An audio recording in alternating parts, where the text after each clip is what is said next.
Salam sehat untuk kita semua. Izin memperkenalkan diri. Nama saya Ledia. Saya dari semester 6 Penyuluhan Pertanian Berkelanjutan. Di sini saya akan mempresentasikan yaitu penerapan HACCP di CV Dewi Makmur.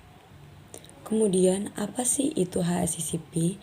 Kemudian di sini HACCP adalah suatu sistem kontrol dalam upaya pencegahan terjadinya masalah yang didasarkan atas identifikasi titik-titik kritis di dalam tahapan penanganan dan proses produksi. HACCP adalah suatu sistem kontrol dalam upaya pencegahan terjadinya masalah yang didasarkan atas identifikasi titik-titik kritis di dalam tahapan penanganan dan proses produksi. Kemudian di sini terdapat 7 prinsip HACCP. Yang pertama yaitu analisis titik bahaya, kemudian menetapkan tindakan koreksi, menetapkan batas kimia, menetapkan produk monitoring, penentuan titik-titik kritis, menetapkan prosedur verifikasi, mengembangkan sistem rekaman. Kemudian di CV Dewi Makmur terdapat 6 bahan baku yang diproduksi secara langsung. Yang pertama itu ada kelopak bunga rosella, daun kelor kering, daun jati cina kering, daun sirsa kering, kulit manggis kering, teh hitam kering, teh hijau kering, pegangan kering, sarang semut kering, jahe kering, cengkeh kering, serutan kayu secang kering, daun pala kering, kemudian daun kayu manis kering, serai kering, dan angka kering. Kemudian juga di sini terdapat yaitu alur proses produksi. Jadi bagaimana alur proses produksi di CV Dewi Makmur. Nah, di sini yang pertama yaitu prosesnya itu berada pada ruangan penyimpanan bahan baku, di mana bahan baku ini dikumpulkan menjadi satu sebelum masuk ke ruangan sortir.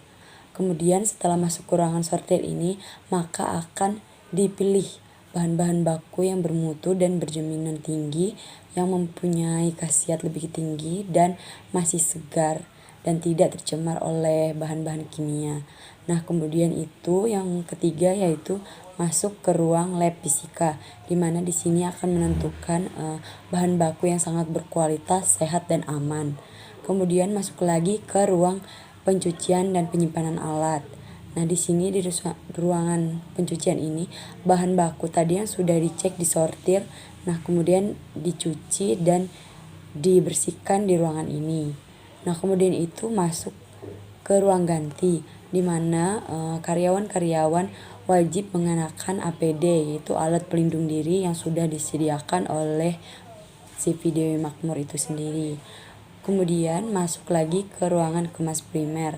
Nah, di ruangan kemas primer ini yaitu pengemasan pertama oleh karyawan-karyawan yang bertugas. Nah, kemudian lanjut lagi di ruang kemas sekunder, di mana pengemasan ruang sekunder ini yaitu pengemasan kedua, yaitu untuk pengecekan kembali apakah ada kemasan-kemasan yang rusak atau kurang utuh lagi. Kemudian untuk dibaiki untuk menjadi produk siap dipasarkan. Kemudian yang terakhir yaitu ruang produk jadi, di mana produk yang sudah jadi akan ditempatkan di ruangan yang khusus, yaitu di ruangan produk yang sudah jadi dan siap untuk diekspor. Kemudian di sini juga terdapat yaitu alur sedia celup kombinasi. Contohnya tadi seperti rosella, maka akan dibuat menjadi teh rosella yaitu dengan sedia celup kombinasi. Yang pertama itu yaitu pengambilan masing-masing bahan baku di gudang bahan baku tadi. Kemudian penyortiran, lanjut lagi proses penggilingan. Setelah penggilingan dilakukan penimbangan masing-masing bahan yang sudah disediakan. Kemudian memasukkan bahan ke dalam kantong teh menggunakan mesin yang bekerja secara otomatis. Kemudian pengeringan, pemasangan, dan proses penyegelan kemasan. Kemudian pemanasan mesin, kemudian pengemasan sekunder ke dalam dus besar atau sudah disiapkan dalam gudang produk jadi. Nah, dalam penerapan HACCP di CV Dewi Makmur tentunya ada keuntungan dan kerugian. Nah, apa saja keuntungan dan kerugian yang dihadapi oleh Chef Dewi Makmur? Yaitu keuntungannya yaitu mendapat jaminan mutu produk yang terjamin, sehingga pemasaran produk bisa diekspor ke luar negeri tanpa halangan, karena pengeksporan ke luar negeri itu membutuhkan sertifikat HACCP.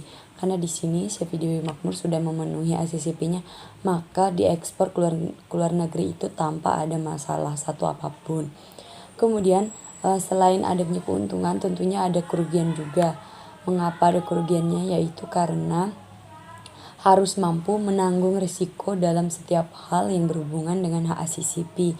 Misalnya risiko terkait pembayaran perpanjangan yang harus ditanggung.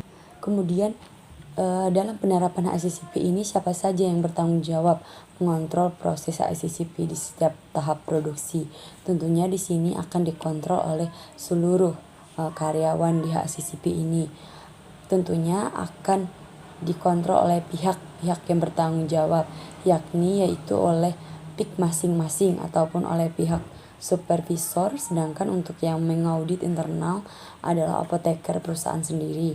Namun untuk seluruh kegiatan pada perusahaan tetap yang bertanggung jawab adalah pimpinan perusahaan Chef Dewi Makmur.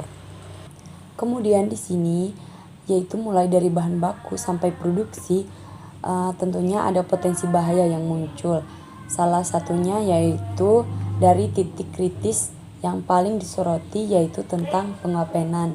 Di dalam pengapenan terdapat titik kritis mengenai bahaya yang paling tinggi. Sedangkan untuk bahan baku, titik kritis terdapat pada cemaran fisik atau terdapatnya benda-benda luar yang ikut masuk.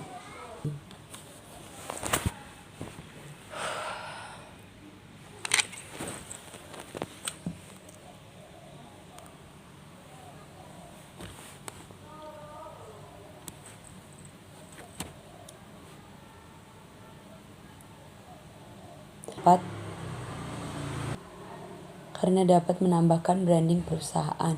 HACCP bertujuan menjamin mutu produk DWT untuk mencegah bahaya dan aman untuk konsumen. Dengan adanya HACCP dapat membuat produk DWT diekspor hingga ke negara-negara luar yang persyaratannya membutuhkan sertifikat HACCP, di mana di sini Chef Dewi Makmur ini mengekspor produk-produknya itu sangat luas, pemasarannya itu sangat luas sampai ke luar negeri. Mungkin itu saja yang dapat saya sampaikan, kurang dan lebihnya saya mohon maaf.